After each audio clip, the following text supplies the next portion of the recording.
need to buy some new bags. So we were in Miami Beach. We went to a store. She picked out a couple of suitcases. I stood outside waiting with the kids, and she came out with these 2 new suitcases. And she's like, it was crazy. Like the card machine that I had paid with, it asked me if I wanted a tip, and I couldn't not tip. It said 18, 20, and 25% tip. And I was like, what, to buy a suitcase? It's like, it's a suitcase shop. You just walk in, buy a suitcase, walk out.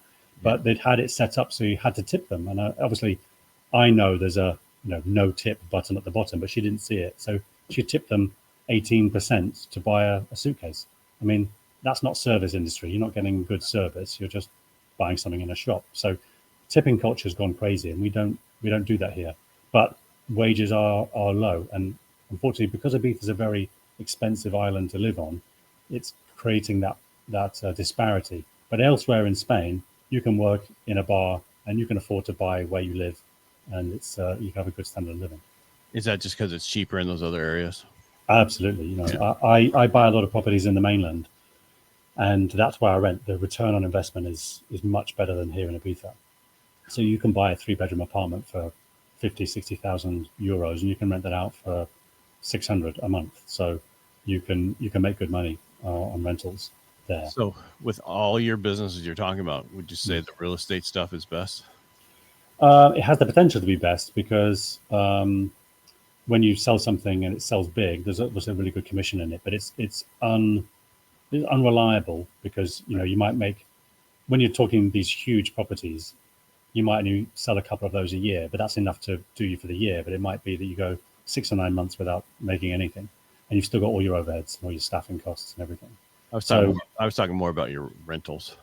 Oh, rentals. Yeah. I mean, that's good, steady income. It is good. Yeah. It's just that goes into one account, and that's the account that I live off. And then all my earnings go into another account. And that's what I save up to then buy more property. I'm a very frugal person. I don't, if I won Euromillions, if I won the lottery, the big state lottery, and I won 100 million, I don't think my life would change that much.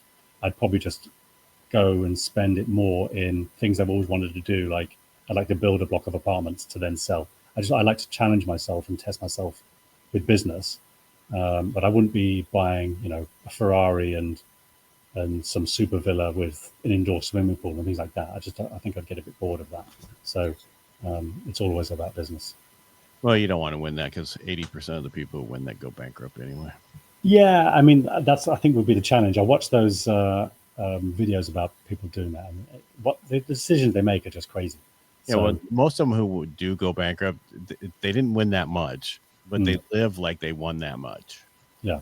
Well, they don't understand how taxes work. So, if you start spending stuff, at some point, the taxman's going to come and get some of your money from you. And if you buy this huge villa, yeah, fair enough. You buy a small apartment or a house, the overheads are so small, you don't even notice that you're paying them. But you buy a big villa, it could be 200,000-300,000 a year just on maintenance, and you don't see that. And obviously, if you've got no income, you've just got this big lump sum. Unless you've got investments that turn that into an income, then you're just going to lose your money. So, yeah, I think it'd be. Hey, who wouldn't like to win the lottery and see if you could be one of the ones that makes it? Yeah, but you got to buy the ticket first, right? Yeah, every now and again I buy one. Yeah, so do I. I wait till it gets really big and then I buy one or two. Yeah. I always joke that I buy one every week because my mum and dad buy one, and obviously I'm next of kin. So they buy, I think, 2 tickets every week.